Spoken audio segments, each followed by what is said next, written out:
My name's Toby Atkins. I'm 22 years old, British, currently living in New Zealand studying a Bachelor of Business Studies, and last year I spent the year riding on the road.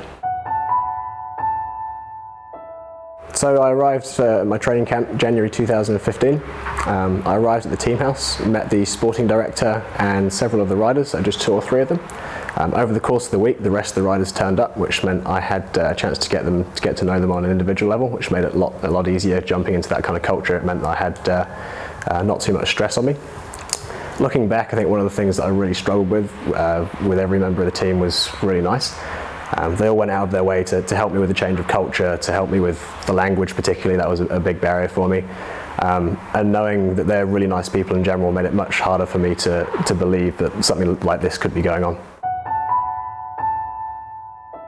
So I think that would have been towards the end of the first week. I'd been training for about 5 days with them, hard days, so many kilometres, lots of hills. And I went and spoke to the team manager and said, hey, I think I need a rest day, an easy day, just because I'd adapt a little bit better. At that point, the team manager was okay with that. Half the team went with me and we did a 2-hour recovery ride. The rest of the team went and did 180 kilometres in the hills in the pouring rain. And that was when alarm bells started ringing for me, really. Towards the end of that evening, the team manager pulled me aside, went into one of the offices in the team house, and he handed me a handful of pills and said, it's time to take your vitamins. And at that point, everything kind of fell down around me. It's a hard question to answer still. You get a massive mix of effectively every emotion you can imagine. My first real emotion was terror. All of a sudden you're dropped into an unfamiliar environment and you have no idea what's happening, how you're going to get out. It's a truly terrifying thing to be in. Shortly after that you kind of fall into the feeling of complete anger. That team manager has effectively, in your opinion at the time, ruined your chance at making a career out of the sport you love, and I think that's what kind of hurts the most. But regardless, after towards the end of the day, I was concerned for my safety, and the first thing I wanted to do was get out of there. Whether it be a week down the line, I just wanted to get out there and be safe again. Straight away, I contacted a family friend from British Cycling, the same one who had got me the position on the team to start with. He initially got in contact with the UCI for me because I wasn't 100% sure of the process in something like this.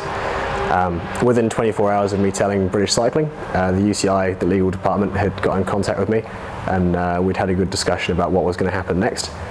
I think the most surprising thing for me was that their main issue was making sure I was safe. It wasn't bringing down the team around me. It was making sure I was in a safe environment, had a contingency plan to get out, which is exactly what I wanted to hear at the time, because as I said before, it's a terrifying experience. I think at the end of the day it really helped me feel in control of the situation rather than obviously being stuck in a situation like that. It's hard to feel like you can do anything about it.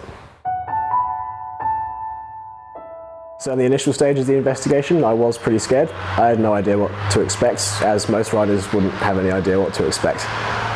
The media portrays the UCI as a big scary monster. We only have bad experiences with it. We have fines, things like that. It's the only time we really have contact with the UCI. But it was a really big deal for me to learn that my safety was key to them, essentially, rather than anything else. So that was really nice. Later on in my stay where I was asked to gather some evidence from the UCI, but again it was made completely clear to me that if my safety was compromised because of it, don't do it. So I made a moral judgment call and decided that I wanted something to be done about it. Therefore I went and gathered the evidence. So everything I do and achieve in life starts from my own hard work and determination, nothing else. To dope is taking a shortcut in my opinion. It's selling myself short. It's like saying I'm not good enough to succeed at what I want to do. It's giving in and admitting failure. So for me, it's important to be my own person and succeed on my own rights.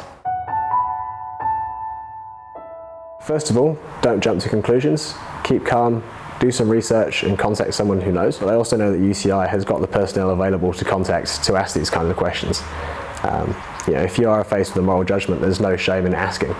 You might be wrong, you might be right, but until you've asked, you don't know. The way the UCI is perceived, as I said earlier, is this big scary monster. We only deal with them when we're being fined, things like this. But I'd urge you that, from my experience at least, their main concern was my safety and sorting out the problem for me. I think from a rider's point of view as well, most of us are scared of the repercussions of this kind of thing. And for me, I actually found that I had a lot more respect in the peloton, not just from the riders, but from the managers as well.